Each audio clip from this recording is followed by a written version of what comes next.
I have a very good friend in Port Elizabeth who served with me on the National Council for the Blind and Blind SA for many years, Mr. Jagavula. He was a principal in a school in Moshwat, Pedi, between Kiwilmsa and Grahamstown. He lost his sight with a bullet going into his head, damaging the optic nerve, and he was blind, completely, totally blind. And he had to be retrained. He couldn't go back to teaching. He had to be retrained as a switchboard operator. But he coped magnificently, and he was wonderful. But it is prevention is better than cure. So I want to appeal to you and your followers. You have the right to demonstrate. You have the right to campaign. But please refrain from violence. This is an appeal I'm making on behalf of my friends in Blind SA and the Body Blind and others that I know. Then, ladies and gentlemen, first of all, I want to quote from the Electoral Act. And I'm referring to you to Section 39. Just bearing in mind that Section 38 deals also with the secret vote. So the substitution of Section 39 of Act 73 of 1998.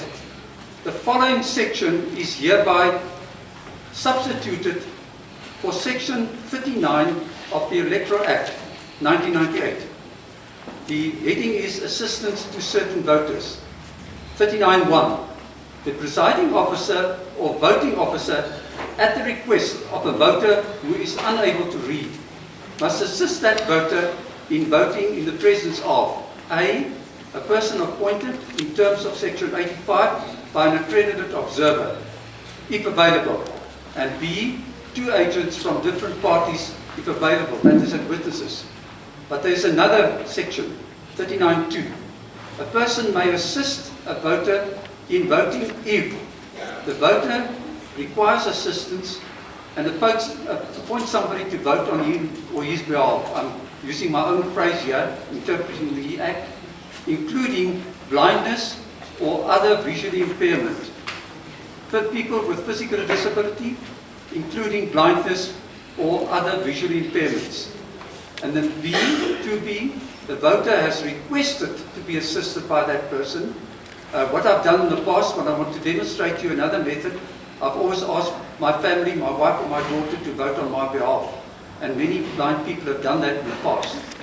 But if requested, you can use an agent in the presence of two witnesses.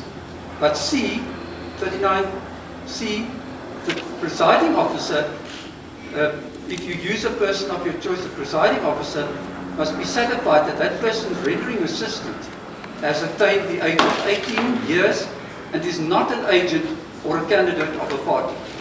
The secrecy of voting and the secrecy in Section 38 must be preserved as far as possible and in the application of this section. So you have the quotation from Section 39, 1, 2 and 3 from the Electoral Act. The three ways that a blind person or visually impaired person can vote is, as I already said, an agent at the polling station with the two witnesses present, preferably of two different parties, not of the same party. The other way is that you get somebody to vote on your behalf.